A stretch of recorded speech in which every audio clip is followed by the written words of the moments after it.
Assalamualaikum warahmatullahi wabarakatuh. Selamat pagi anak-anak. Ya, hari ini kita akan belajar matematika lagi ya. Yuk kita simak videonya.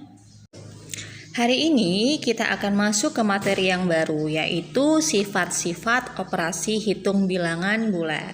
Sifat-sifat operasi hitung bilangan bulat itu dapat digunakan untuk mempermudah kita dalam melakukan perhitungan.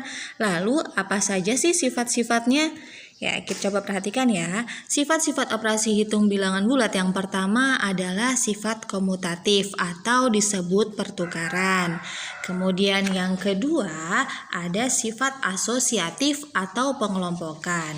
Dan yang terakhir adalah sifat distributif atau disebut dengan penyebaran. Apa sih maksudnya?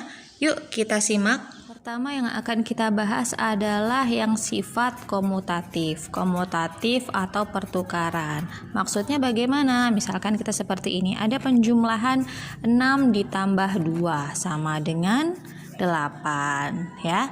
Kalau kita tukarkan angkanya 2 ditambah 6 apakah sama dengan 8? Ternyata benar ya, sama dengan 8. Nah, ini untuk komutatif pada penjumlahan. Bagaimana dengan pengurangan? Apakah bisa?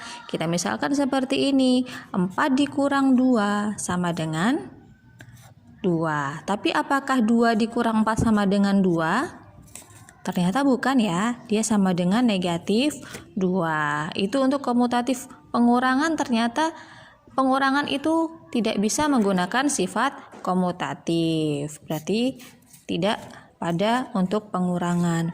Lalu kemudian bagaimana dengan yang perkalian? 3 dikali dengan 2 sama dengan 6. Lalu apakah 2 dikali 3 sama dengan 6? Ternyata benar ya. Ternyata komutatif itu juga berlaku untuk perkalian. Bagaimana dengan pembagian? Kita misalkan 4 dibagi 2. Berapa? 2 ya. Apakah 2 dibagi 4 sama dengan 2? Ternyata tidak. Berarti pada pembagian tidak berlaku sifat komutatif. Jadi kesimpulannya sifat komutatif atau pertukaran ini hanya ada pada penjumlahan dan perkalian. Lalu kita ke sifat yang kedua, apa itu asosiatif. Asosiatif atau pengelompokan. Maksudnya bagaimana? Yuk kita lihat. Misalkan ada soal seperti ini. Untuk yang penjumlahan dulu. Kita coba 5 ditambah 2 ditambah 3. Yang dimaksudkan dengan pengelompokan itu adalah kita kelompokkan dulu dengan menggunakan tanda kurung. Misalkan ibu yang beri tanda kurung yang 5 ditambah 2 nih. Kalau di tanda kurung seperti ini berarti 5 ditambah 2-nya itu dikerjakan terlebih dahulu ya. Berarti gini, 5 ditambah 2 itu sama dengan 7. Kemudian ditambah dengan 3. Hasilnya adalah 10. Lalu bagaimana dengan seperti ini? Misalkan 5 ditambah 2 ditambah 3. Ibu beri dalam kurungnya yang 2 ditambah 3. Berarti kita yang kerjakan terlebih dahulu adalah 2 ditambah 3-nya ya. 2 ditambah 3 sama dengan 5. Baru ini 5-nya ditulis, 5 ditambah 5 sama dengan 10. Ternyata sifat asosiatif ini berlaku pada penjumlahan. Lalu bagaimana dengan pengurangan? Yuk kita simak lagi. Misalkan soalnya seperti ini, 5 dikurang 2 dikurang 1. Tanda kurungnya ibu taruh di depan. Di 5 dikurang 2, berarti ini yang kita kerjakan terlebih dahulu ya. 5 dikurang 2 sama dengan 3.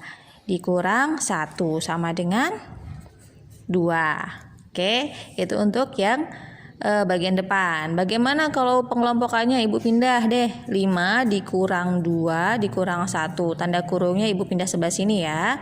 Pengelompokannya.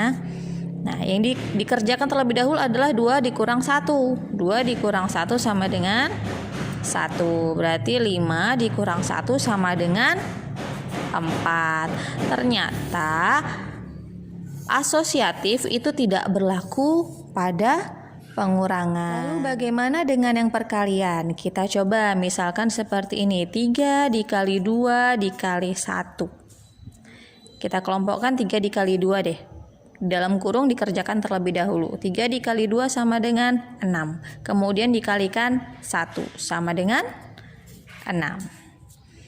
Lalu bagaimana dengan 3 dikali 2 dalam kurung ya, dalam kurung 2 dikali 1. Apakah dia sama?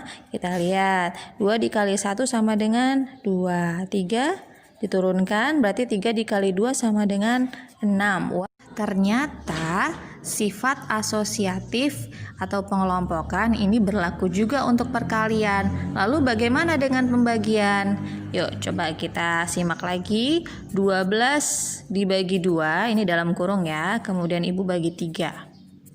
Ini dikerjakan terlebih dahulu yang di dalam kurung. 12 dibagi 2 sama dengan 6. Lalu kita bagi 3. 6 dibagi 3 sama dengan 2. Lalu apakah 12 dibagi 2 dalam kurung ya, dibagi 3?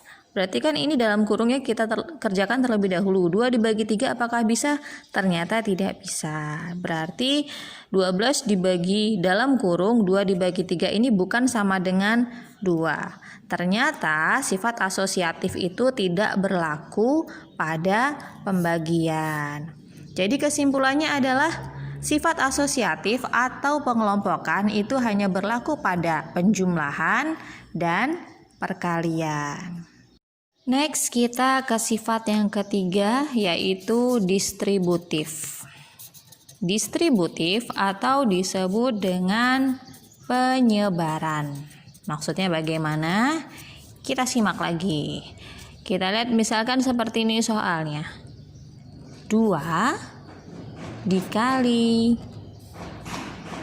3 ditambah 2.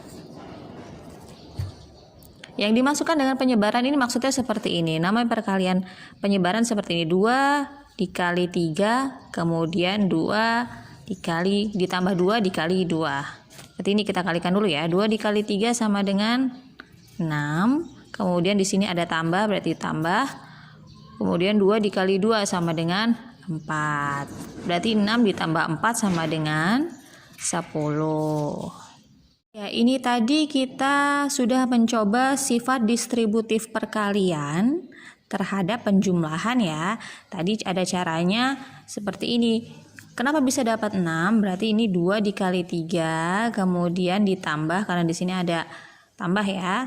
2 dikali 2 sama dengan 4. Berarti 6 ditambah 4 sama dengan 10. Ini untuk sifat distributif pada perkalian terhadap penjumlahan. Selanjutnya kita akan coba sifat distributif perkalian terhadap pengurangan. Ini seperti ini, misalkan 15 dikali 3 dikurang 2. Penyebaran kita sebar dulu. 15 dikali 3 ya, 15 dikali 3.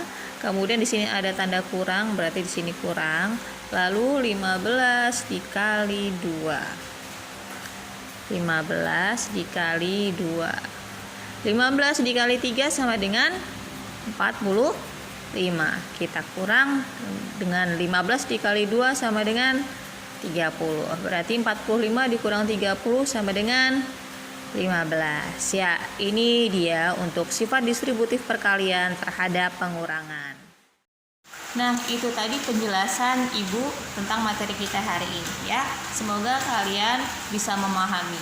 Sebagai latihan kalian di rumah, kalian bisa kerjakan soal-soal berikut ini. Selamat mengerjakan dan tetap semangat. Jangan lupa untuk rajin-rajin mencuci tangan, makan makanan yang bergizi, dan istirahat yang cukup. Semoga kalian selalu sehat. Assalamualaikum warahmatullahi wabarakatuh.